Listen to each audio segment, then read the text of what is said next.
On the day my husband claimed the top scholar title, I was also returned to the Marquis' household as their long-lost daughter.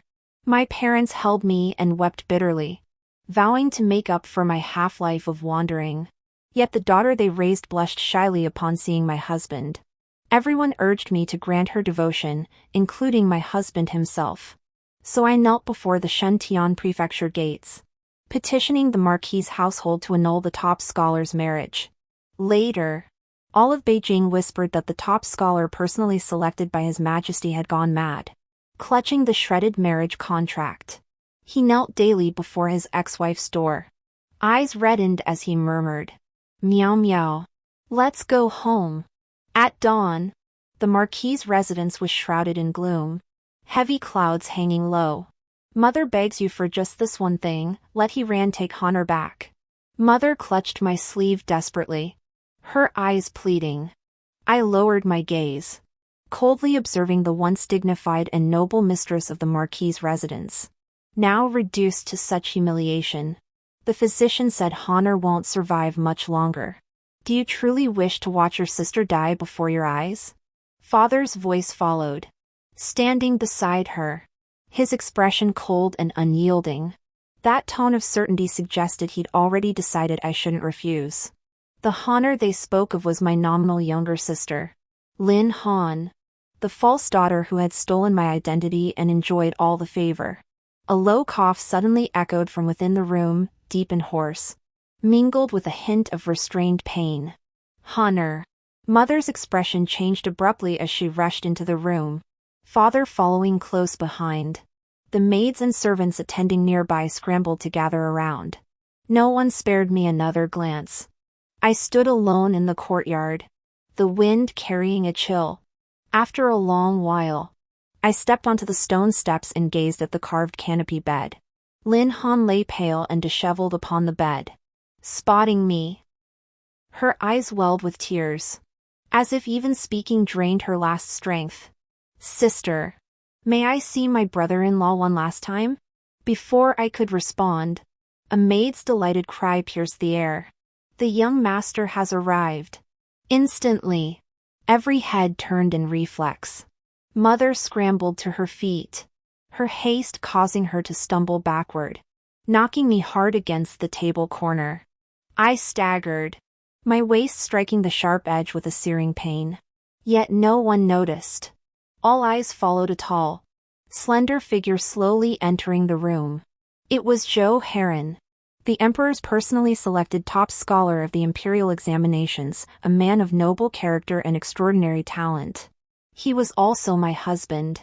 He wore a moon-white robe, its hem still damp with dew, clearly having rushed here. My keen eyes caught the fleeting anxiety in his gaze. Zhou Heron was abruptly pulled to the bedside by my mother.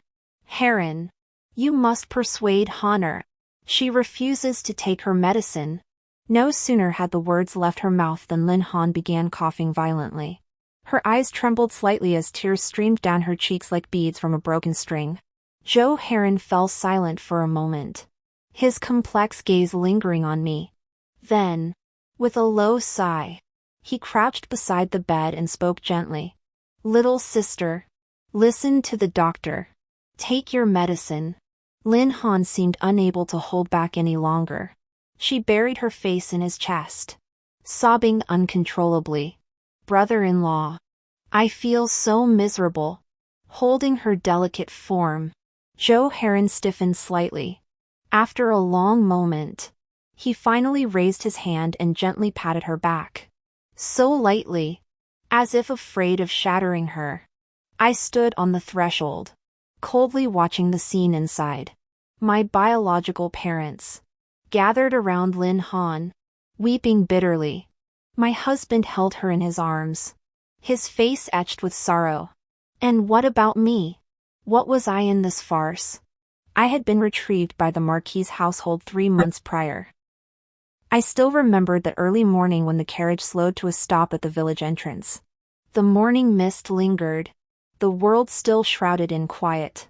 2 figures rushed toward me, clutching my hands tightly as they trembled.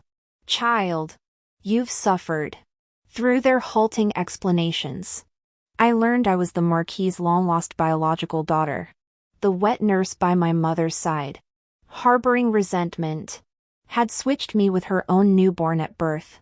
I was cast into a remote mountain village, left to fend for myself and endure unimaginable hardships. Meanwhile, her daughter took my place, basking in privilege and honor. Only days ago, after the wet nurse accidentally revealed the truth while drunk, did the Marquis's household finally uncover the deception. As they prepared to welcome me home, another procession arrived in haste to deliver joyous news. It turned out my husband, Joe Hurin, had passed the imperial examinations with flying colors, becoming the top scholar personally selected by His Majesty. Suddenly, I became the object of everyone's envy. A noble birth, an outstanding husband, the future wife of a powerful minister. These were things every woman dreamed of possessing. Yet what awaited me was not only splendor and glory, but also a frail, emaciated figure. She was Lin Han, the fake daughter, the woman my parents had cherished like the apple of their eye for 17 years. Mother took my hand and explained softly, "Honor will remain in the Marquis's household as an adopted daughter. Her constitution is frail, she simply cannot endure hardship. But rest assured, she will never surpass you. You will always be the Marquis's legitimate eldest daughter." Lin Han stepped forward, biting her lower lip, her eyes timid as she said, "Sister, I won't compete with you. I only ask that you keep a place for me in the manor." Seeing her pitiful state, my heart softened slightly, and I finally nodded in agreement. But when she caught sight of Joe Heron standing beside me, her expression shifted subtly. As the top scholar of the imperial examinations, Joe Heron possessed not only extraordinary talent but also an elegant bearing. Beautiful as jade, no woman could see him without being moved. After that, even someone as slow to catch on as I was began to notice Lin Han's unusual behavior. She encountered Joe Heron in the library, softly reciting poetry, her words gentle and melodious. She stumbled in the courtyard, falling right into his arms, her eyes misty with tears. All this might have been mere coincidence, or perhaps just my overactive imagination. Until that day, when I accidentally discovered an unopened letter on Joe Heron's desk. On the envelope, elegant, delicate script in small characters clearly bore Joe Heron's name. My heart trembled. My fingers grew cold as I slowly tore open the envelope. The characters on the paper were delicate and upright, each stroke brimming with cautious affection. "Brother," he ran, "the moment I first saw you, I knew you were a celestial being cast down from heaven, gentle and graceful as jade. I know my position is awkward, that I shouldn't dare to hope. Yet my longing surges like the tide, impossible to contain." Between the lines, her admiration and longing for Joe Heron poured forth. In that moment, my blood seemed to freeze, and rage surged through me. I stormed into Lin Han's courtyard and flung the letter violently before her.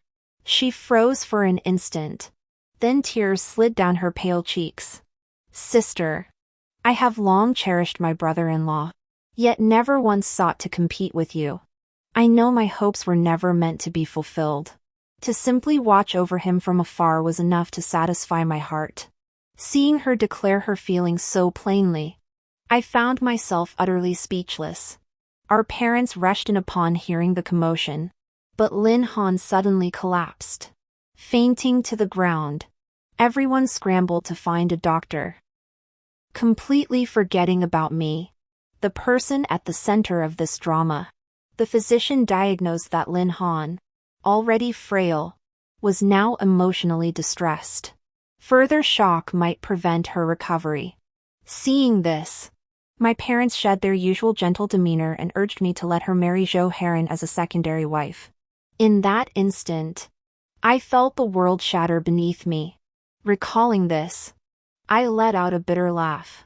Only then did Joe Heron notice my presence. He decisively pushed Lin Han away from his embrace and stepped back to my side.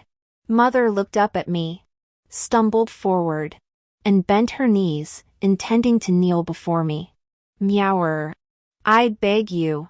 Give your sister a way to live. Let her marry Heron as a secondary wife. Kept in the household. At least give her something to live for. Maids and servants rushed to help my mother up, their whispers laced with sighs. Several angry glances even landed squarely on me, as if I were a criminal guilty of the worst crimes, betraying everyone's expectations. Yes. In their eyes, Lin Han was approachable and kind to the servants. She was the perfect heiress of the Marquis' household in everyone's hearts. And me? A peasant woman from the countryside, daring to take everything from Lin Han. Enough. All of you. Be quiet. A deep voice cut through the surrounding clamor. Zhou Heron stepped in front of me, took my hand, and led me away from the crowd. Once outside the courtyard gate, my tears could no longer be held back, falling relentlessly onto my collar. Only when alone with Zhou Heron could I let my guard down and reveal my true emotions. We'd known each other for over a decade. From youthful innocence to marriage, long since becoming each other's most vital presence. Seeing my tears, Zhou Heron tenderly reached out to wipe them away. Meow meow. Don't cry. I looked up at him, my eyes brimming with unhidden pain and exhaustion. Husband. Let's just leave the home mansion. Let's go far away. Escape all this turmoil. And never return. Is that all right? Zhou Heron's expression shifted slightly at my words. Meow meow. You've only just been reunited with your true family. How can you abandon it so easily? But they torment me daily, what else can I do? I clutched his sleeve desperately, my voice laced with despair.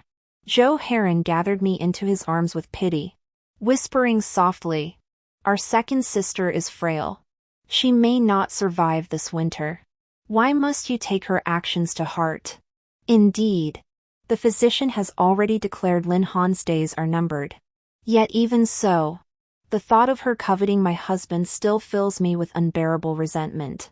Zhou Heron coaxed me with gentle words, but I couldn't help clenching my fists. Given the current situation, I can no longer remain passive. Suddenly, I recalled that when I first arrived at the Marquis' residence, my parents had entrusted me with a deed for an estate. Perhaps I could move there with Zhou Heron, far from this current predicament. The next day, Zhou Heron went to serve at the Hanlin Academy, while I hired a carriage and set out. The carriage jolted along the road until we reached the outskirts of the capital, where the scenery gradually grew desolate. I furrowed my brow slightly, a flicker of doubt rising in my heart. By all accounts, the Marquis' estates were supposed to be prime farmland. How could they have fallen into such ruin? Upon reaching the estate, I stepped down from the carriage. All I could see was barren land and withered crops. The muddy ground was mixed with animal dung, emitting a nauseating stench. Scattered across the fields, a few tenant farmers toiled, their bodies gaunt and their complexions sallow. Upon seeing me, they all bowed their heads in greeting, their eyes reflecting a mix of numbness and unease. Surveying the scene, a growing sense of unease gripped me. I recalled father once saying this estate, though not as prosperous as the Marquis's direct holdings, was still considered fertile ground.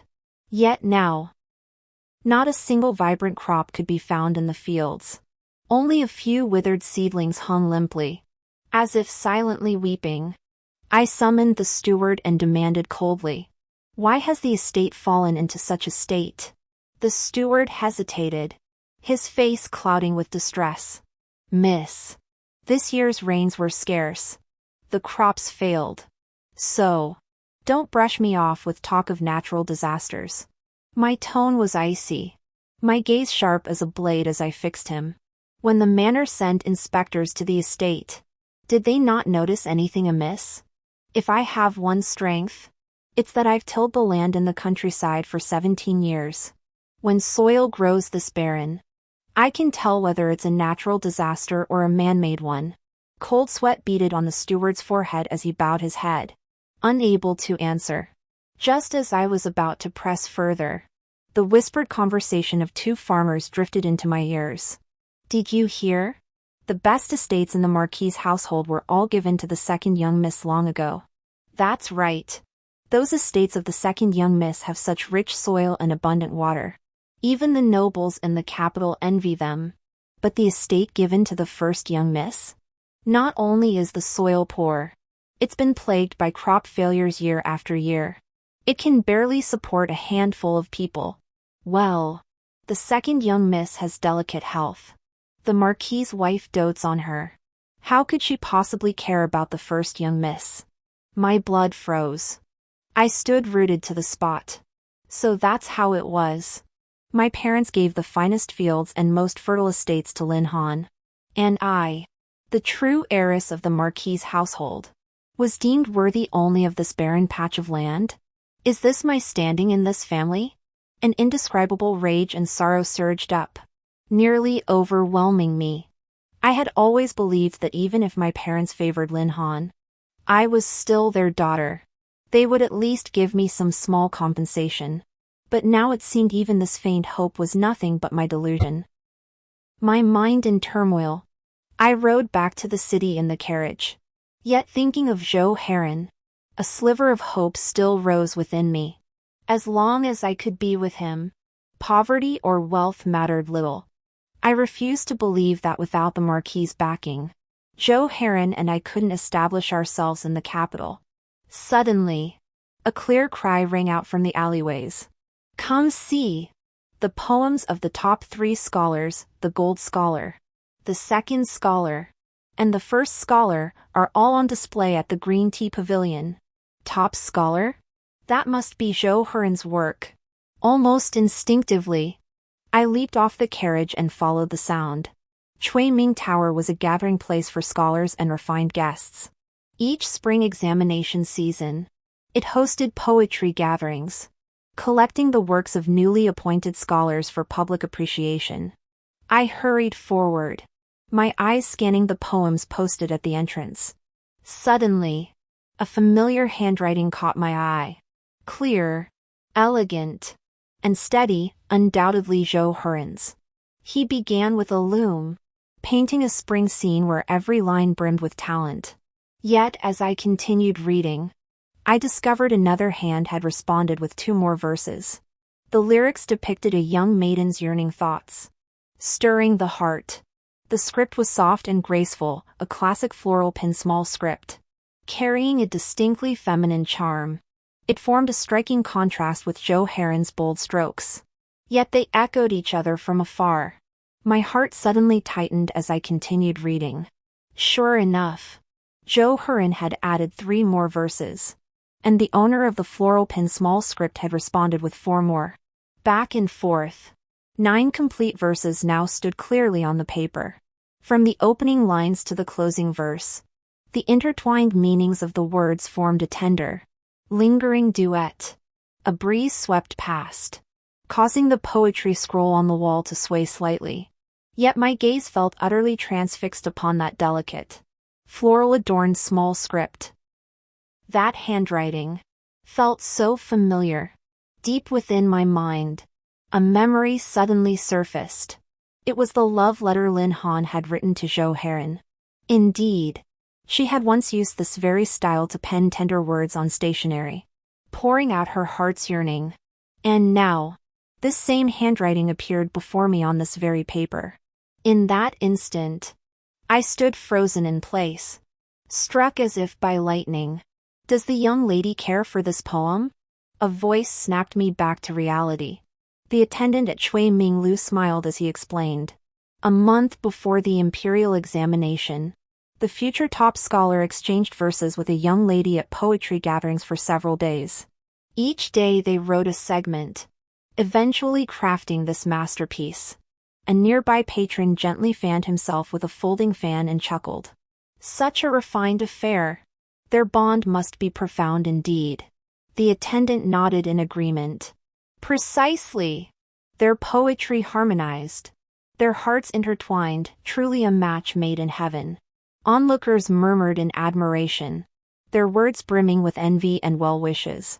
Yet to me, a buzzing filled my ears, and the world spun violently before my eyes. So, unbeknownst to me, Joe Heron and Lin Han had already met at the poetry gathering? My heart felt as though it had been torn apart, bleeding profusely. I have no memory of how I returned to the home mansion. Only that as I walked, dusk deepened and a fine rain began to fall, like threads of mist. Yet I continued forward, lost in my own confusion. My limbs were icy cold, my clothes soaked through, my heart a barren wasteland. Unnoticed, the Marquis's residence drew near. Lights flickered within the courtyard, casting the indifferent or contemptuous expressions of the servants. A cold wind swept across my face, ruffling my hair. It also scattered the last shred of hope from my eyes. Not far away, in the waterside pavilion, Lin Han stood wrapped in a plain cloak, her eyes brimming with tears. Beside her, Joe Heron stood in the wind, speaking softly with a gentle gaze. He even gently adjusted the cloak draped over her shoulders. Rainwater trickled down my temples as I stared blankly at the scene. The last remnants of hope within me shattered completely in the biting cold. Lin Han's voice, thick with sobs, reached my ears. I refuse to accept this. I truly refuse to accept it. Can sister discuss poetry and literature with you? Does she understand your sorrows and ambitions? Joe Heron sighed softly and shook his head. Miao Miao is my wife of humble beginnings. I cannot betray her. Second sister, I regard you as a confidant, but nothing more. Lin Han smiled faintly, her eyes gleaming with resolve. Even so, my heart still belongs to you. I don't seek to be your wife, but I wish to be the one who understands you best. Confidant, the one who knows him best. These ambiguous feelings, these words that teetered between closeness and distance, pierced my heart like sharp blades. Their whispered conversation was fragmented, yet it was enough for me to grasp the truth. It turned out that months earlier, at the poetry gathering in Chui Ming Tower, Joe Heron had won first prize. And it was then that Lin Han fell for him at first sight. Though Joe Heron declared he was already married, he could never extinguish her affection. They spent a full month together in the capital, composing poetry daily and sharing the spring scenery. Though they never crossed the final boundary, they remained constant companions under the guise of soulmates. Meanwhile, I toiled in the countryside, planting crops and sowing relentlessly, sending every coin I saved to the capital, all to ensure Joe Heron lived comfortably, spared from others' contempt. Now, looking back, everything I did seems utterly ridiculous. What are you doing? My voice, cold as ice, shattered the courtyard's silence. All eyes instantly turned to me. Joe Heron froze for a moment before immediately stepping back 2 paces, creating distance between himself and Lin Han. Lin Han looked at me frantically, her voice trembling just enough. Sister, don't blame my husband. I've been cooped up inside too long. Today, I finally managed to get up, so I thought I'd ask my husband to accompany me for a walk. Her tone brimmed with innocence, even tinged with a hint of flattery. Footsteps approached from afar as my parents hurried over. Mother's gaze fixed on me, laden with clear reproach. Today is Honor's birthday. She finally mustered the strength to get out of bed. Don't be unreasonable. Birthday? I froze for a moment before letting out a low chuckle. So it's today, is it? My gaze swept past father and settled on mother. In my 17 years, no one had ever told me my birth date. So today was it. In that instant, the courtyard fell deathly silent. I saw my parents' expressions stiffen slightly, a flicker of guilt in their eyes. Mother looked pained, reaching out to me as she called, "Meow meow." But just then, Lin Han suddenly stepped forward and knelt abruptly before me. The next moment, she raised her hand and slapped herself hard across the face. The sharp crack of the slap echoed piercingly in the night. Sister, blame me. I shouldn't be alive. Shouldn't have taken your place. I shouldn't have caused our parents such worry.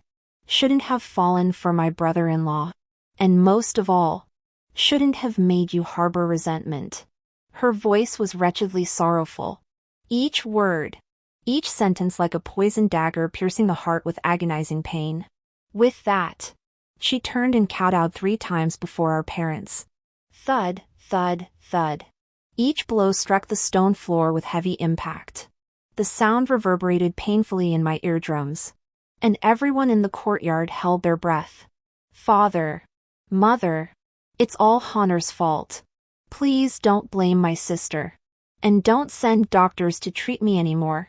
If I die, everyone can finally be at peace. Mother trembled with heartache, rushing forward to support her as she wept bitterly. You foolish child. What nonsense are you spouting? If anything happens to you, how could your mother go on living? Father's face also darkened. He snapped at the servants around him in panic. Quickly! Send for the doctor! Send for the doctor! Amidst this chaos, I was the only one who didn't approach her. I just stood there, watching this farce unfold. Joe Hurin, his gaze heavy, walked towards me and sighed. Meow meow. She's in this state, why must you be so relentless? My heart clenched violently, as if a sharp blade had sliced through it. He actually thought I was being relentless? I slowly lifted my eyes to meet his, coldness gathering bit by bit until it crystallized into a mocking smile. Joe Heron, since you care for her so deeply, why don't I simply step down from my position as your legitimate wife? The words hung heavy in the air, silencing everyone present. Joe Heron froze, a flicker of pain crossing his eyes before he shook his head. Meow meow. Don't act on impulse. You're my wife now. I'll never abandon you. Yet his mother suddenly stepped forward, gripping his sleeve tightly. My dear son-in-law, Meower has finally relented. You should agree. Honor's health is already so fragile. If she could have a proper status, at least she could rest easy while recuperating. Father's voice also grew solemn, carrying an unquestionable authority. Having both sisters serve you, wouldn't that be a win for everyone? Joe Heron, do you truly wish to watch Honor, in the prime of her youth, wither away in this mansion? These words stopped Joe Heron's rebuttal mid-sentence. A buzzing sound filled my ears, and an ominous foreboding rose within me. Joe Heron's gaze lingered on me for a moment before slowly shifting toward Lin Han. The wind ruffled the strands of hair at her temple, casting a soft light on her pale face and making her appear even more pitifully vulnerable. Suddenly, Lin Han began coughing violently, tears and snot streaming down her face. Brother-in-law, don't worry about me. Cough cough. Watching this scene, a wave of absurdity washed over me. After a long silence, Joe Heron finally spoke. Meow meow. Perhaps. My heart clenched sharply, my throat so dry I could barely speak. Perhaps what? He closed his eyes briefly, as if wrestling with a difficult decision. After a moment, Joe Heron finally uttered, word by word, how about making her a co-wife? It felt like a thunderclap exploded in my mind, and everything around me instantly blurred. My parents and the surrounding servants all showed expressions of relief. Good.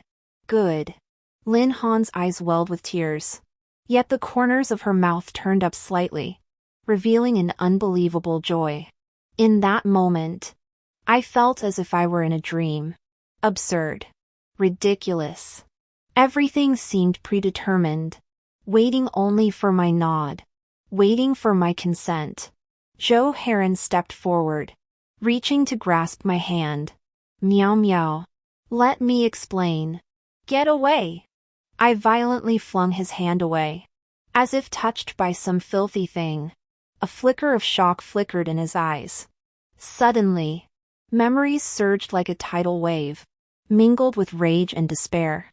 That winter, heavy snow blocked the roads, the cold biting through bone.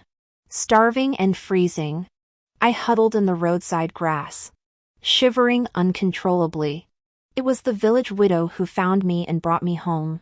Her house was bare, barely enough to feed herself, yet she treated me like her own daughter.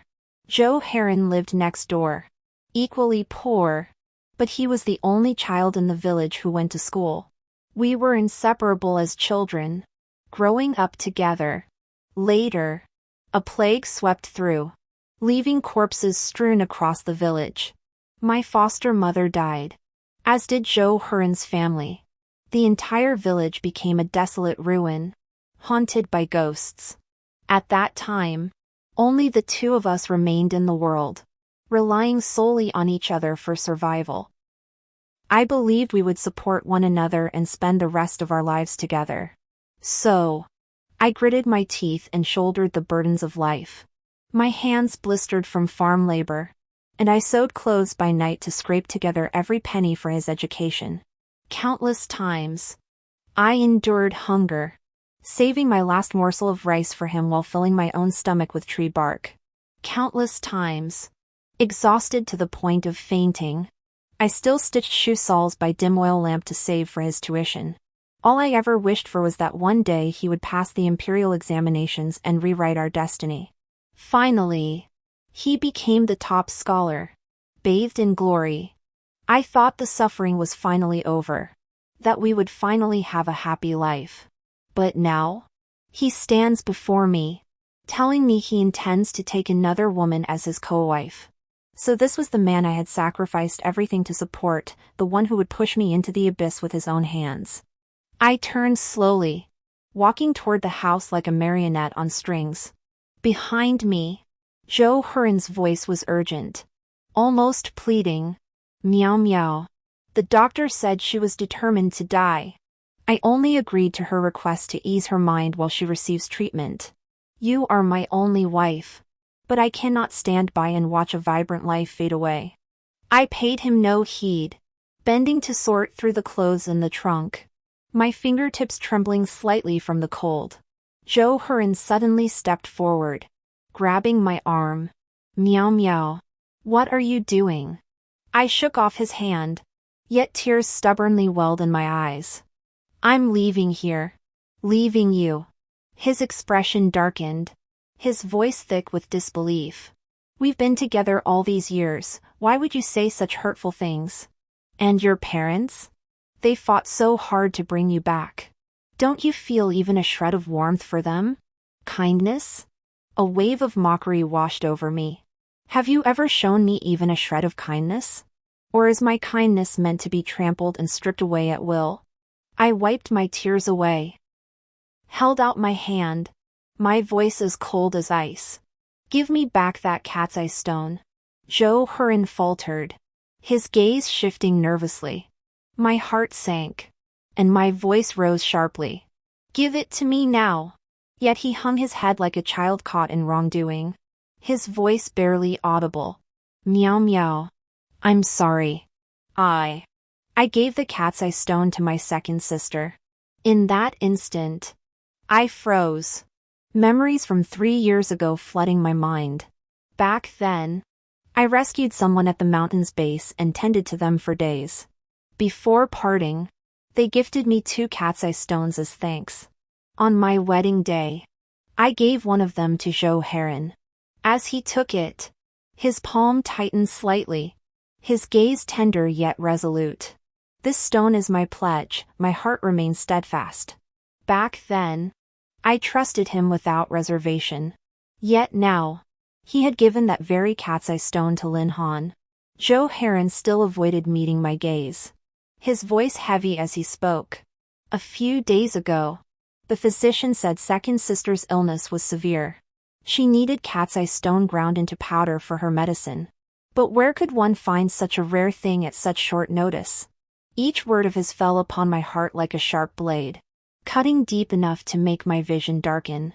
Suddenly, I recalled when I first entered the Marquis's residence. Lin Han had seen the cat's eye stone I carried and, her eyes flickering, asked about its origin. I had smiled and told her it was a token of our love, Zhou Herin and I each holding one.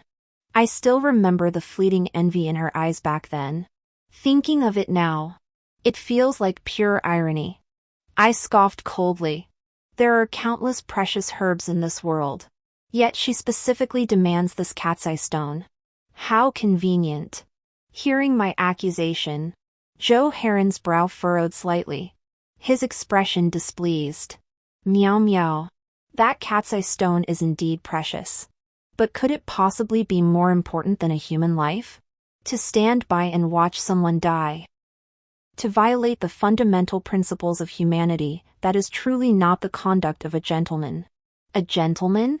A wave of indescribable disgust surged within me. So, our token of love, once crowned with the name of a gentleman, could be freely given to another. It seemed that if I showed even the slightest dissatisfaction, I would become a cold-blooded, selfish person who didn't understand righteousness. Seeing me glaring at him coldly, Zhou Herin couldn't help but become angry and ashamed, saying, "Meow meow. Since ancient times, a wife must follow her husband's lead. Don't be so stubborn. What a fine example of moral order. What a fine example of a wife following her husband's lead." Anger, sorrow, resentment. A whirlwind of emotions churned in my chest, threatening to tear me apart. I said nothing more, only let out a cold laugh before turning and leaving with my bundle. As I crossed the eaves of the Marquis's mansion, my mother's urgent cry echoed behind me. "Meow meow. Where are you going?" But swiftly, my father's cold command cut through the air. "No one is to follow her. She truly has no regard for propriety. I'll see how she manages to make her way in the capital as a mere woman, separated from the Marquis's household." My footsteps didn't falter, as if those voices were merely wind rustling past my ears. The instant I crossed the threshold, it felt like breaking free from an invisible shackle. The dull ache in my chest slowly dissipated. The clatter of hooves, the cries of street vendors, and the rumble of cart wheels over cobblestones blended into a single cacophony. Yet, immersed in it all, I felt as if I were in another world. After winding through several alleys, I halted before a magnificent mansion. The towering vermilion-lacquered gates stood silent, their plaque bearing the bold characters, "The residence of the eldest princess." The guards at the entrance met my approach with a flicker of wariness in their brows. I extended a slightly worn pouch from my bosom and slipped a silver coin into his palm. "Please deliver this to Her Highness the Princess. Tell her this humble maiden must journey to Shentian Prefecture to file a complaint. I humbly request her assistance." The guard eyed me suspiciously, paused thoughtfully, then turned and entered the mansion. With that, I pulled my cloak tighter and walked steadily down the street, until the solemn, imposing courthouse of Shentian Prefecture came into view. I took a deep breath, knelt slowly before the gate, and bowed my head to strike the ground with a heavy thud. This humble maiden, Lin Miao, comes to accuse the loyal and valiant Marquis's household of mistreating their legitimate daughter, and the golden scholar Zhou Herin of breaking his vows. The guards at the gate stared at me wide-eyed, their expressions tinged with astonishment. I did not pause, continuing to speak aloud. I, Lin Miao, though born the legitimate daughter of the Marquis's household, was banished from home in childhood and endured neglect for over a decade. Now returned, I face not only injustice but deception by my parents and husband, suffering relentless humiliation. Today, I kneel before Shentian Prefecture, imploring your honor to uphold justice. The surrounding crowd gradually gathered, murmurs rising. Someone actually dares to accuse the loyal and valiant Marquis's household? This is truly unprecedented. Rumor has it the Marquis's eldest daughter just returned from the countryside. Judging by her appearance, she must have suffered some injustice. That top scholar was personally selected by His Majesty, surely a man of impeccable character. How could he be accused? The buzzing chatter around me made my fingers tremble slightly. Yet my gaze grew ever more resolute. I knew that once I took this step, there would be no turning back. Before long, news reached the Marquis's residence. My parents did not come personally, sending only a group of servants in haste. The matron at the head approached with a forced smile. Her voice hushed. "Young miss, the master and mistress sent this servant to tell you, stop making a spectacle of yourself here. Return home at once. Everything can be discussed."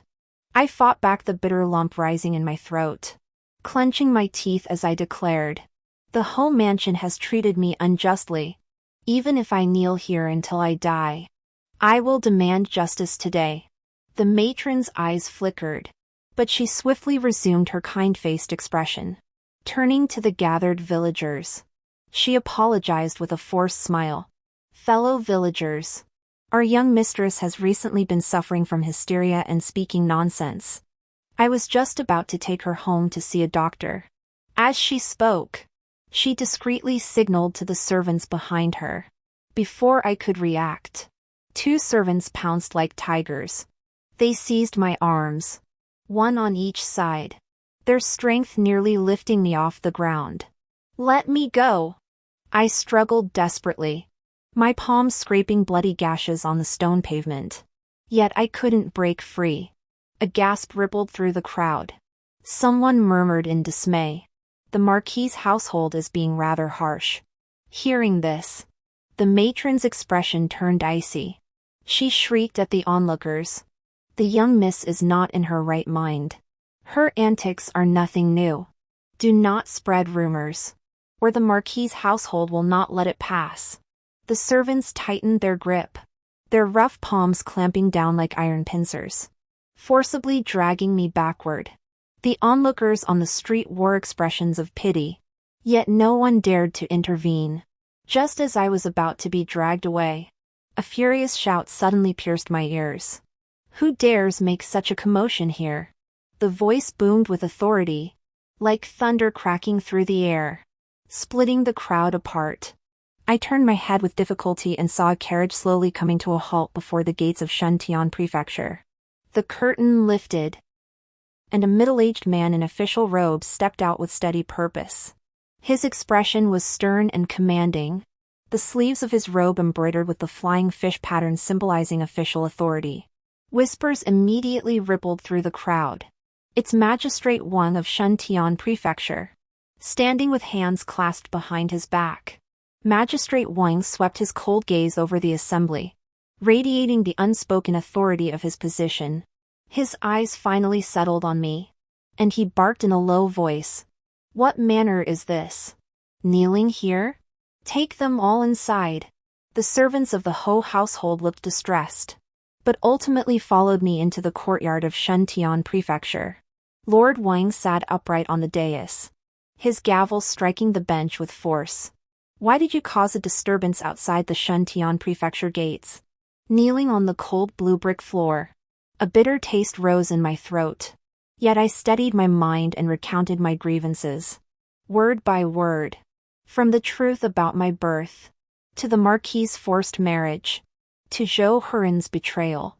Each word felt like flesh torn from my chest, the pain nearly suffocating me. Yet I gritted my teeth and finished. The stern expression on Magistrate Wang's face shifted imperceptibly at the mention of the Marquis's household. His fingers tapped lightly on the tabletop, his gaze deep as a pool, as if weighing every word. After a moment, his eyes narrowed, and he ordered in a deep voice, "Someone, bring the Marquis's household here immediately." Within 2 tea breaks, chaotic footsteps echoed from outside, forcing my numb legs to bear my weight. I lifted my head to see Zhou Heren and my parents finally appear. Father's face was ashen, mother's expression filled with panic. Zhou Heren kept his head bowed, avoiding my gaze. "You ungrateful daughter. How dare you slander the Marquis' household in public? You've brought utter shame upon our ancestors. Veins bulged on father's temples, as if he longed to strangle me on the spot. Mother clutched her handkerchief, sobbing intermittently. My poor daughter. She must have been bewitched by some villain to become so deranged. Joe Heron stood behind them, his eyes darting nervously, his face ashen, lips pressed into a tight line. He dared not look at me, offering not a single word of defense. The last shred of warmth in my heart shattered like a bubble, vanishing into nothingness. Just then, Father turned to Magistrate Wong and bowed with a smile. Magistrate Wong, it's been ages. How is the old lady of your household faring lately? Magistrate Wong immediately rose to return the courtesy, his tone growing warmer. Thanks to the century-old mountain ginseng the Ho household sent recently, I shall pay a visit to your residence another day. Hearing this polite exchange, my heart sank sharply. Father shot me a glance before continuing with a cold laugh. This was a private matter for the Ho family. Yet Lord Wong has witnessed it all. The second daughter of the Ho family had been frail since childhood, nearly succumbing to several serious illnesses. Believing no one would wish to marry her, we thought it best for our eldest daughter and son-in-law to care for her. Mother sighed softly, her gaze seeming to reproach my cold-heartedness. These were all acts of kindness. Meower. How can you slander your sister and her husband like this? Joe Heron stepped forward, his tone gentle. I know you feel wronged, but Honor's health is fragile, and she has no hope for a lifetime. I merely wish to show a little kindness. If you're displeased, I'll apologize. Let's go home and discuss this properly. They traded words, their silver tongues weaving a narrative to paint me as heartless and ungrateful. I let out a cold laugh, drew the love letter Lin Han had written to Joe Heron from my sleeve, and held it high. Then how do you explain this letter? The Ho family's adopted daughter, Lin Han, coveting her brother-in-law, proof beyond doubt. No sooner had the words left my mouth than the crowd outside the hall erupted in commotion, whispers spreading like wildfire. Good heavens! Sisters fighting over a husband? What a disgrace! TSK. Isn't Lin Han, the second young miss of the Ho mansion, famed for her virtue and noble character? Now it seems she's all show and no substance. Those whispered murmurs cut like sharp blades, savagely gouging at the dignity of the Ho mansion's people. Father glared at me, his finger trembling as he pointed. Nonsense. Did you forge these letters? What are your intentions? I met his gaze, unflinching. Months ago at the poetry gathering in Shui Ming Tower, Joe Heron and Lin Han were already involved in a secret affair. Not only did they exchange love poems, but they spent every day together for the entire month leading up to the palace examination. If you doubt me, question each attendee of that gathering, they can all testify. Father's expression darkened further as he exchanged glances with Magistrate Wong. Magistrate Wong frowned slightly before clearing his throat. Enough. Since ancient times, a woman's duty is to be virtuous and dutiful. How dare she defy her husband and parents? Joe Heron is the top scholar personally selected by His Majesty. His integrity is beyond question. Your father holds a third-rank position in the court, and your mother bears an imperial decree. How could the esteemed Marquis' household possibly mistreat you? His words were delivered with such casualness that they swept away all my accusations in a single stroke. Indignation surged within me. I lifted my gaze to meet Magistrate Wong's eyes, each word cutting like a blade. The Marquis' household treats me like a precious jewel on the surface, yet the estates they bestow upon me are nothing but barren, dilapidated wastelands. Meanwhile, the estates under Lin Han's name are lush and fertile in every corner. A simple comparison would reveal the Marquis' household's blatant favoritism. At these words, the patience vanished from Magistrate Wong's face, replaced by impatience and an air of authority. Filial piety has always been held as paramount. As the legitimate daughter of the Marquis's household, your every need is provided for by the estate. Yet here you stand voicing grievances. This is hardly befitting a dutiful child. I clenched my fists and retorted with a cold laugh. You speak of filial piety as the highest virtue. But if parents act unjustly and mistreat their own flesh and blood, am I to swallow my anger and endure? The Shuntian prefecture was established by the court to uphold justice for the people. Yet you officials shield one another. What kind of justice is this? Magistrate Wang's brow furrowed, his gaze sharp as he slammed his hand on the table and rose abruptly. How dare you? A mere woman, daring to speak ill of your parents, openly defying the bonds of humanity. Guards! Take her away. At his command, my parents stepped forward, feigning concern. Your honor, Miao Miao is young and ignorant. We shall discipline her properly once we return home. Servants wielding clubs closed in step by step. A chill ran down my spine as every escape route seemed sealed off. Yet, at that very moment, the clatter of hooves grew louder from afar. Guards stood solemnly, clearing a path as a gilded, carved sedan chair came to a steady halt before the Shuntian prefecture gates. The curtain lifted gently, revealing a woman of noble bearing, clad in brocade, her hair adorned with golden hairpins, who stepped out with an air of authority that commanded respect without anger. Her gaze was as cold as frost as she swept it indifferently over my parents. A faint, ambiguous smile curving her lips. The House of Loyal Courage truly commands great prestige. Have you now claimed the main hall of Shuntian Prefecture as your private domain? At these words, the crowd fell instantly silent. As still as frozen water, Magistrate Wang's face turned deathly pale. He hurriedly bowed in greeting, cold sweat beading on his forehead. Your Highness, the Princess. I was unaware of your arrival and failed to greet you properly. My eyes stung, and I fought back tears as I bowed my head and said, This humble maiden greets your Highness, the Princess. The Princess gave a slight nod, and a hint of gentleness finally appeared in her eyes. I heard there was quite a commotion here in Shuntian Prefecture. I never imagined it would be you. It has been many years. I hope you have been well. At these words, the crowd gasped in astonishment.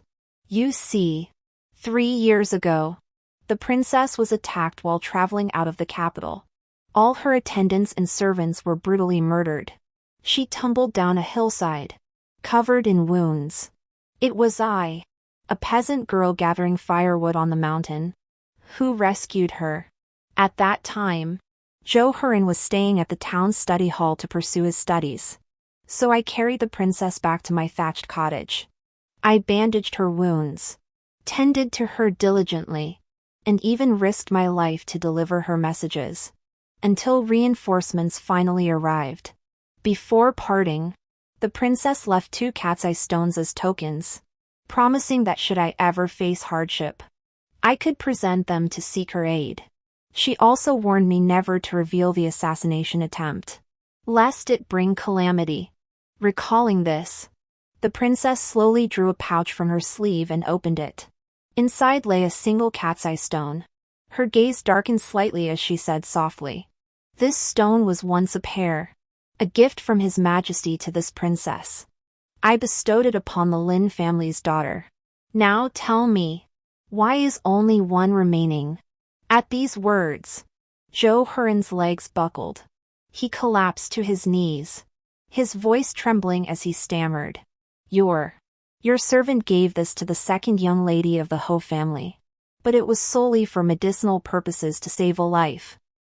There was absolutely no disrespect intended. The Princess Regent shot a sidelong glance at Minister Wang. Minister Wang instantly adopted a deferential expression and declared sternly, How dare you use an imperial gift for medicine? Bring the second young lady of the Ho family and her physician here. Soon after, Lin Han and the physician were escorted into the courtroom. The physician, upon seeing the Princess Regent, immediately prostrated himself in supplication and revealed the truth in full. It turned out that although Lin Han was frail and frequently ill, She did not suffer from a terminal condition. Those so-called diagnoses were nothing but a meticulously orchestrated deception, orchestrated by her through bribing physicians. Her sole purpose was to use the pretext of being critically ill to coerce me into backing down, forcing me to elevate her to the position of co-wife to Joe Heron. As for the absurd claim about the cat's eye stone being used in medicine, it was pure fabrication. The cat's eye stone Joe Heron had painstakingly sent had long been discarded by Lin Han into the outhouse in a fit of rage. With the lies exposed, Lin Han's face turned ashen, her lips pale, her eyes filled with terror and despair.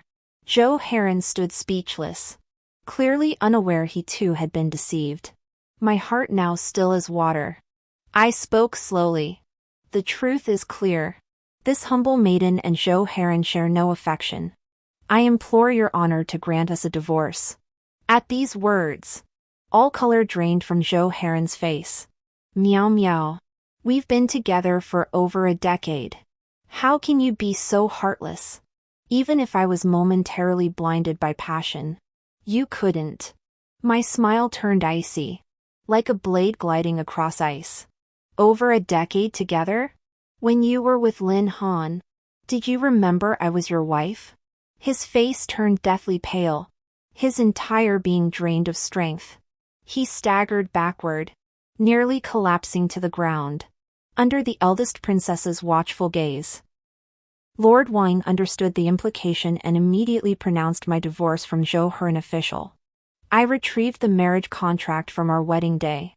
With a swift motion, I tore the red paper symbolizing our union into shreds. The paper scraps drifted and scattered across the courtyard, like a sky filled with red plum blossom petals, contrasting sharply with Joe Heron's utterly distraught expression. The matter was thus settled. Low sighs and murmurs of disbelief rose from the crowd. In the end, Lin Han and Joe Heron were each sentenced to 30 strokes of the cane for damaging an imperial gift. The Marquis's household, deemed negligent in raising their daughter, was stripped of its title, demoted to a baron's estate. As the cane struck, Lin Han's piercing screams rent the air. By the time she was dragged away, she was barely clinging to life. Under pressure from the princess, my parents had no choice but to transfer half our fields and assets to my name as compensation.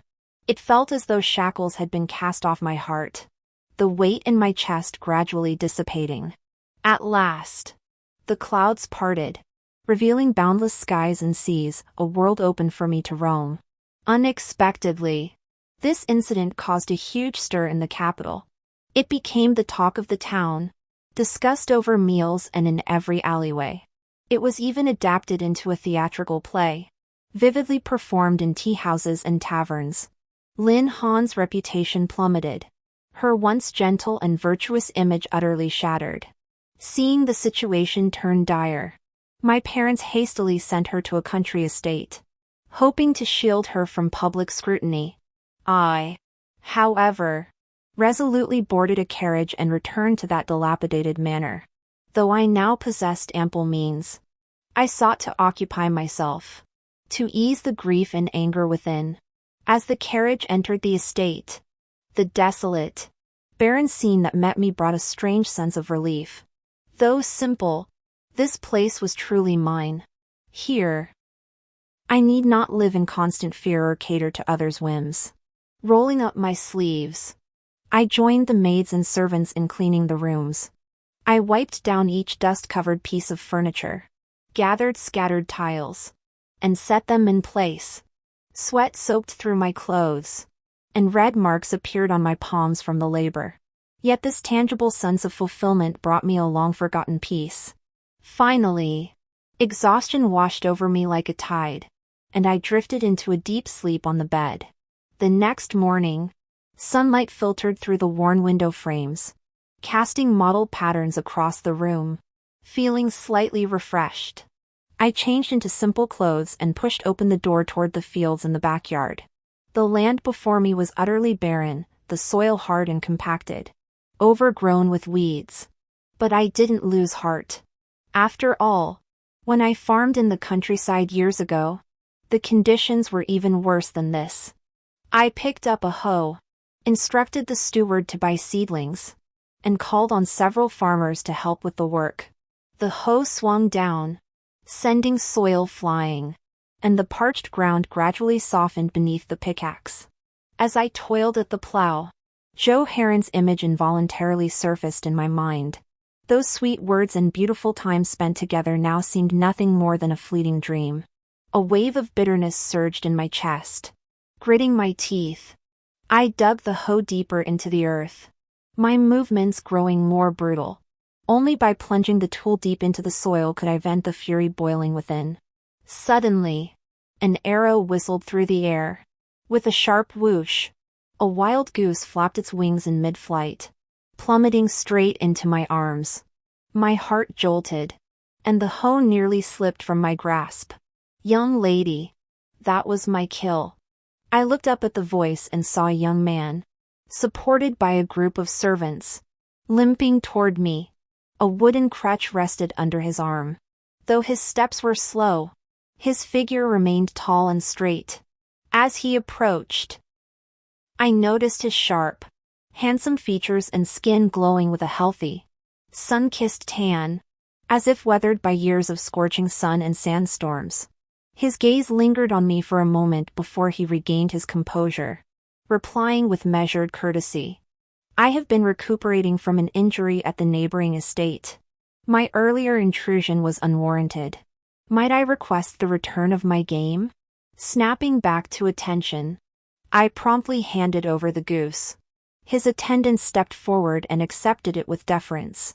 The man glanced at me. Though my hands were dusty, my attire was refined, clearly not that of a common peasant. A flicker of curiosity crossed his eyes as he tentatively inquired, "Are you a farmer from this estate? I've never seen you before." My maid frowned immediately, her tone sharp. "How dare you be so rude? Our young mistress is the owner of this estate." The man's casual demeanor instantly shifted. He bowed his hands in respect, saying, "My apologies.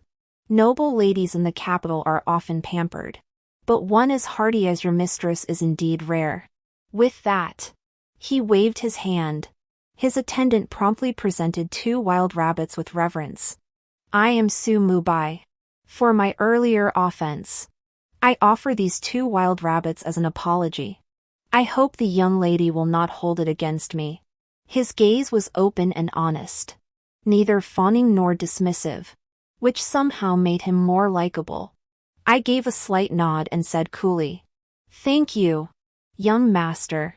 Seeing I held no ill will, Su Mubai said no more. He bowed again, turned, and walked away. His limping figure grew smaller and smaller, his shadow stretching long and thin beneath the sunlight. I withdrew my gaze, handed the rabbits to a maid to handle, and gripped my hoe once more, returning to my work with head bowed. Joe Heron had been feeling exceedingly stifled these past few days. He had taken up residence in the Hanlon Academy's duty quarters, a cramped room sparsely furnished, its walls radiating a chill. Still, it was preferable to enduring the incessant nagging about marriage at the Earl's mansion. The entire household yearned for him to wed Lin Han swiftly. The Countess, in particular, sent servants every few days bearing wedding robes and banquet preparations lists, driving him to distraction. Yet every time he picked up those bright red wedding robes, Joe Heron felt an oppressive heaviness. The thought that Lin Han had bribed a doctor to fabricate a terminal illness to deceive him stirred an indescribable sense of absurdity within him. He had once believed Lin Han to be extraordinary, transcending the ordinary. She possessed talent and a delicate fragility that evoked pity. Her soft whispers and tender attentions had made her seem the world's most understanding companion. Only now did he realize those enchanting smiles, every chance encounter, those seemingly careless confidences. Perhaps they were all meticulously orchestrated. Now, while on duty at the Hanlon Academy, the looks he received from others had grown distinctly cold. Though his colleagues say nothing, the undisguised contempt and distance they show prick him like thorns in his back. He knows the scandal of Joe Heron forsaking his lawful wife has spread throughout the capital. In the eyes of these self-righteous literati, he has become a hypocrite, unfaithful and disloyal. Yet this is not what torments him most. What truly kept him tossing and turning, sleepless night after night, was Lin Niao's departure. They had formally divorced, the marriage contract had been torn to shreds by her, severing all ties between them. Yet deep down, Zhou Heron refused to accept this reality. They had grown up together since childhood sweethearts. How could such a bond be severed so easily? He had long grown accustomed to Lin Niao's presence. He was accustomed to her bringing him hot tea at dawn, to her presence beside his study desk, to her waiting for him to return home each night. He remembered those hard times when they shared a tattered oil paper umbrella, trudging through muddy country lanes to the market. He remembered her wearing patched-up clothes, yet still smiling as brightly as spring blossoms. He remembered her fingers turning crimson from the cold as she stubbornly mended his clothes. Though those days were meager, every bitter winter, she would always save the last handful of charcoal from the brazier for him. And now, she was gone. But all of this was his doing. He had personally pushed the woman who had stood by him through the hardest years further and further away, until he could no longer touch her warmth. At this thought, a fierce longing surged within him. He yearned for everything to start over. For Lin Niao to stand once more at the doorstep in the sunset, smiling as she said, "You're back."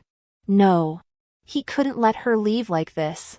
Zhou Heron snapped back to reality, his chest feeling as if struck by a hammer, the pain leaving him breathless. Without pausing to think, he turned and dashed out the door. From that day onward, Sumu Bai and I often crossed paths along the country lanes. Each time we met, he would send servants bearing 1 or 2 game animals, sometimes plump hares, other times tender pheasants. Through casual conversation, I gradually learned he had once been a soldier at the frontier, returning to the capital to recuperate from battle wounds. He also discovered that I was the central figure in that scandal that had rocked the capital. "Could it be that you are the young lady who saved the princess back then?" I paused for a moment, then nodded. Sumu Bai's Adam's apple bobbed, his eyes glinting slightly. It seemed like surprise, yet also the sudden realization of a reunion. No wonder he'd felt that uncanny sense of familiarity the first time he'd laid eyes on the woman before him. Sumu Bai's mind drifted back to events from 3 years prior. At the time, he'd been training at the military camp on the city's outskirts when a carrier pigeon suddenly delivered an urgent message. Only then did he learn that his aunt, Her Highness the Princess, had been attacked and wounded. After his parents died in battle at the frontier when he was young, the princess had taken the young Sumu Bai into her palace, raising him as her own. He had not disappointed her, inheriting his parents' legacy and growing from an inexperienced youth into a valiant commander in the army. Thus, Sumu Bai immediately mounted his swift horse with his personal guards, riding dust-covered and weary to the village indicated in the letter. He still remembered it as a remote hamlet. At the village's edge stood a thatched cottage, so crude and dilapidated it seemed a gust of wind could scatter it. Before the house, a girl of no more than 15 or 16 squatted in the muddy ground, cupping broken grains of rice to feed the chickens. Sunlight filtered through dappled tree shadows, casting a soft glow upon her hair and shoulders. Her frame was slender, her features delicate. Though her plain cotton dress was faded from washing, it couldn't conceal the unique purity and gentleness inherent to a young girl. As if sensing Sumu Bai's gaze, she slowly lifted her head. Her eyes were clear as the sky reflected in a lake, pure and untouched by the world. For a moment, Sumu Bai found himself mesmerized. Only when his personal guard cleared his throat did he snap back to reality, stepping forward to explain his purpose. The girl said little, merely nodding before turning and entering the thatched hut. Shortly after, she emerged, supporting the princess.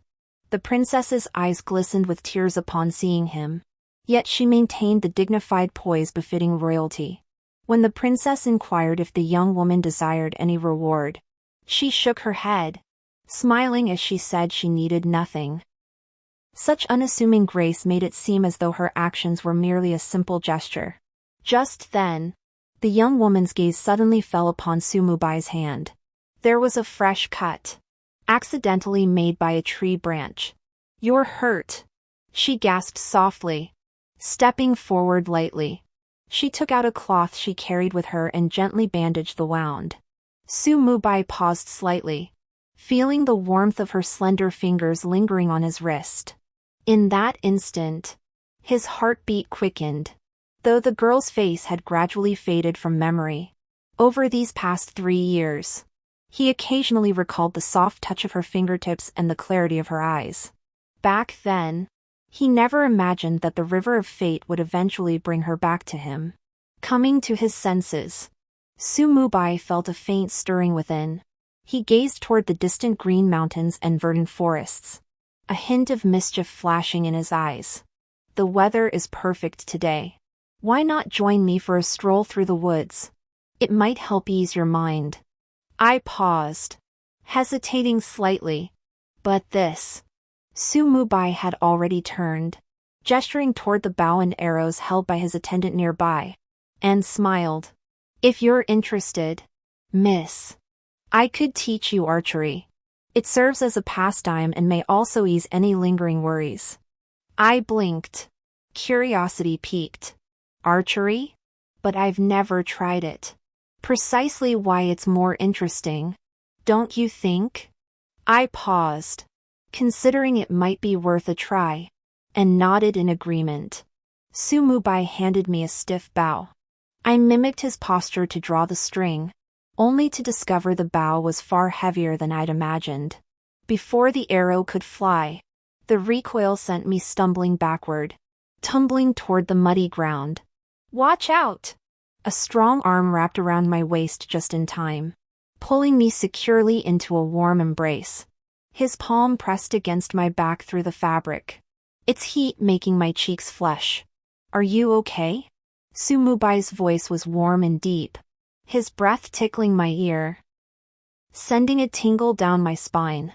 My fingers curled tightly inside my sleeves as my heart pounded like a drum against my chest. Just then, a thunderous shout erupted. "What are you doing?" I whirled around to see Joe Heron leaping down from his carriage, fury boiling over. His gaze locked onto my hand clasped with Sumubai's, churning with rage and resentment. "Lin Miao. No wonder you were so eager to divorce me. You've been consorting with this adulterer all along." I gave a cold laugh, meeting his gaze without flinching. "Joe Heron, don't forget, we're already divorced. From now on, we go our separate ways. What right do you have to control me?" His expression stiffened. That fierce, aggressive anger gradually faded, replaced by deep, bitter resentment. After all, the divorce was final, set in stone, irreversible. Joe Heron lowered his eyes, slowly pulling the shards of our marriage contract from his robe, cradling them in his palm. His voice trembled. "I've already moved out of the Bo residence. I'll never see Lin Han again. I truly know I was wrong. Meow meow. Stop this. Let's go home, okay?" His tone carried a hint of near-pleading weakness, as if a single nod from me could restore everything to how it was. But I merely waved my hand, and the shards of the marriage contract scattered like fallen snow. Seeing this, Joe Heron's eyes reddened. He reached out to grab me, only to be stopped by Sumubai's raised hand. She said, "Bridge is bridge. Road is road." How can a distinguished top scholar not even understand common sense? Joe Heron's face flushed crimson as he pointed at Sumubai and shouted, "Who are you? Meow meow and I have been together for over a decade. Why should an outsider like you meddle?" With that, he reached out to pull me, only to have his wrist seized by Sumubai. Joe Heron was merely a scholar, no match for Sumubai, a man seasoned by the battlefield. With barely half his strength, Su Mubai effortlessly shoved him to the ground. Zhou Heron looked up in disbelief, only to meet Su Mubai's triumphant grin. A fiery rage ignited within Zhou Heron's chest, urging him to leap up and wrestle with Su Mubai. But just then, Su Mubai suddenly yelped, his body swaying as pain contorted his face. The wound on his leg seemed to have reopened. My heart clenched at the sound. I immediately stepped forward, supporting Su Mubai's arm, and asked with concern, "Are you all right?" Zhou Heron's gaze locked onto Su Mubai. Seeing his feigned expression of agony, he gritted his teeth in fury. This bastard was clearly putting on a show. His fingernails dug deep into his palms, wishing he could tear this adulterous pair limb from limb. Yet, the surrounding servants swiftly moved in, hoisting Zhou Heron and forcibly carrying him back into the carriage. He could only watch helplessly as Su Mubai seized the moment to pull me into his embrace, walking further and further away. From that day onward, Zhou Heron became almost possessed, seeking me out every single day. His former dashing appearance was gone, replaced by dark circles under his eyes and a gaunt, haggard look. I ignored him, letting him linger outside the estate, pleading desperately, yet I remained unmoved. At some point, Zhou Heron spontaneously offered to help with farm work at the estate. He rolled up his sleeves, bent to hoe the soil and carry water, blisters forming on his palms. Yet he persisted with unwavering resolve. "What are you doing?" I watched him coldly, my tone indifferent. He looked up, sweat plastered across his face, his voice hoarse. "Meow meow. Only now do I understand how difficult things were for you back then. I just want to make it up to you. Please forgive me." I scoffed coldly. "Zhou Heron, why bother with this pretense?" A flicker of pain crossed his eyes. Yet he gritted his teeth and persisted in his labor. But just 3 days later, exhausted beyond endurance, he collapsed on the field ridge and was carried away. Watching his pitiful state from afar, my heart remained utterly still. I even felt a tinge of amusement. Can't even handle this? The hardships I endured back then were far worse. The hoe in my hand fell again and again, turning over the soil as if burying those memories along with it. Su Mubai often appeared silently by my side, like a faint glow in the cold night, warm yet unassuming. Sometimes he shared tales of the capital's curiosities, other times he recounted memories from the frontier. He described how at sunset there, sky and earth merged into a vast crimson expanse, as if the entire world were ablaze. I gazed at his profile in the sunset, light dancing across his handsome brow like a dream. Su Mubai suddenly turned, his eyes briefly meeting mine, his ears flushing slightly. "What is it?" Startled, I quickly lowered my head and whispered, "I truly hope one day I can see it for myself." A flicker of tenderness passed through Su Mubai's eyes as he replied solemnly, "If the chance arises, I will take you there." With that, he quietly turned his body, continuing to watch the fading glow. Yet within my heart, for reasons unknown, a subtle ripple stirred. Until one day, the imperial princess's carriage halted before the estate. I was stunned to learn Su Mubai was the princess's nephew, the renowned young general of constant victory. I stared at him blankly. Su Mubai smiled, his eyes radiant. "Do you remember? 3 years ago, we met. It felt like a dream." The image of that youth greeting the imperial carriage surfaced in my mind. So we had known each other all along. Just as I was gradually adjusting to my new life, Mother unexpectedly arrived at the estate. I had thought our ties to the Marquis's household were severed long ago, never imagining we'd meet again. The moment she entered, she cut straight to the point, her tone urgent. "Meower. You must go persuade he ran to hasten his marriage to Honor. He's stubborn as ever now, but he'll surely listen to you." I gave a cold laugh and replied indifferently, "Why should I?" Hearing this, Mother's eyes instantly filled with tears. Her voice breaking. Do you know how miserable your sister is now? She hides at home weeping every day, too afraid to even step outside. I carried you for 10 months to give birth to you. Are you truly so heartless and ungrateful that you won't even help your mother with this one favor? But no matter how she wept and pleaded, I remained unmoved. The parental love I once craved had long been replaced by endless disappointment. Finally, I lifted my eyes impatiently and said coldly, if the Countess persists in pestering us, I wouldn't mind paying another visit to the princess's residence.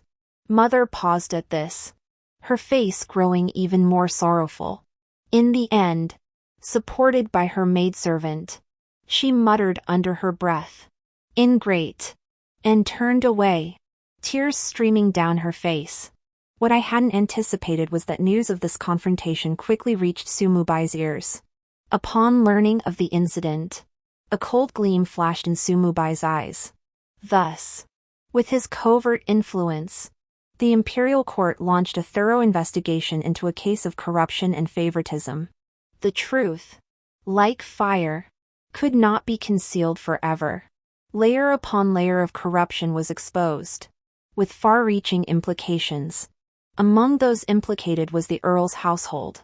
My father, serving as a military officer, had abused his position to accept bribes and sell official posts. Ultimately, the emperor issued a decree: the entire Earl's household was to be exiled to the frontier. Days later, on the official road leading to the city outskirts, I spotted the exile convoy from afar. Hooves kicked up dust. Chains dragged with heavy clanking as a line of prison wagons moved slowly. My parents bore weathered faces. Their former splendor of fine clothes and sumptuous meals long vanished. Instead, they appeared disheveled, dust-covered, and gaunt. Lin Han sat huddled in a corner of the cart. Her hair disheveled, eyes vacant. The bloody marks where her wrists had been bound were starkly visible. Her once delicate face was now streaked with tears and grime, bearing not a trace of her former pitiful beauty. As I looked at her, she seemed to sense my gaze and slowly lifted her head. Her eyes drifted aimlessly through the crowd, meeting mine across the distance. I stood quietly by the roadside, my gaze serene, free of pity or hatred. Lin Han's lips parted slightly, as if calling my name, but her weakened voice was quickly drowned out by the clamorous crowd. I merely lowered my eyes indifferently and stepped aside to let them pass. Meanwhile, news of my affair with Zhou Heron had reached the emperor's ears through the princess. Upon hearing the entire account, His Majesty's brows furrowed deeply as he coldly declared, Zhou Heron is a man of shallow affection and little loyalty. If he cannot treat even his own bedmate with kindness, how can he be expected to serve the court faithfully or plead for the people? With that single sentence, Zhou Heron's reputation was destroyed, and even his official rank was stripped. It was said that upon hearing the news, Zhou Heron suddenly coughed up a mouthful of blood and collapsed unconscious on the spot. The summer rain fell steadily, raindrops tapping softly against the roof tiles. When Zhou Heron stumbled into the estate, I was sipping tea beneath the eaves with Sumubai. Sumubai held his cup, sipping lightly, his warm, jade-like smile reflected in the swirling tea mist. Like a tranquil painting, my hair casually pinned up, my fingertips cradling a celadon cup. I murmured something to him. Occasionally, we laughed aloud, as if the world's storms held no concern for us. Zhou Heron stood frozen in the drizzle. His footsteps halted. Rainwater trickled down his temple, or were they tears? Meow meow. He finally managed my name, his hoarse voice drowned by the patter of rain, like a pebble tossed into water. It stirred only faint ripples before vanishing without a trace. I sensed the movement, glancing sideways at him with a faint expression. The rain's getting heavier. The tea will grow cold. Sumubai murmured softly in response, raising his hand to pour me more tea. Zhou Heron remained rooted in the rain, mud reaching his ankles. The chill crept up from his feet, seeping into his bones. Meow meow. I have nothing left now. Do you reject me too? His body swayed. And finally, unable to hold himself up, he knelt down in the muddy water, splashing up a spray of cold water. Yet I never turned back. I let the wind and rain sweep into the hall, no longer caring about the person outside the door. The next time I heard news of Joe Heron was on an autumn afternoon. They say he passed out drunk in an inn south of the city, reeking of alcohol, his clothes in disarray. When it came time to pay, he discovered his pockets were empty, unable to cover the bill. The furious innkeeper had him tossed out onto the street like a discarded sack. The former top scholar, now a drunken vagrant on the streets. Truly, life is unpredictable. I stood on the field ridge, a gentle breeze brushing my cheeks. Before me, the crops had grown tall and vigorous, awaiting the autumn harvest. Sunlight bathed the earth in warmth, and the air seemed to carry the scent of fresh grass. I couldn't resist bending down to examine the delicate young shoots, a smile curling my lips. Suddenly, a pair of warm hands covered mine. I looked up to find Sumubai standing beside me, silhouetted against the light. His eyes reflected the sea of green and my own reflection. So you were here, he murmured softly, tightening his grip on my hand. The warmth from his palm seeped through my fingertips, filling my heart with warmth. Sumubai gave a gentle tug, and I fell into his embrace. His chin rested atop my head, his voice as soft as the spring breeze. Meow meow. I want to walk with you for much longer. I nestled against his chest, listening to his strong heartbeat, pulsing as if in rhythm with the very earth itself. In the distance, farmers bustled in the fields.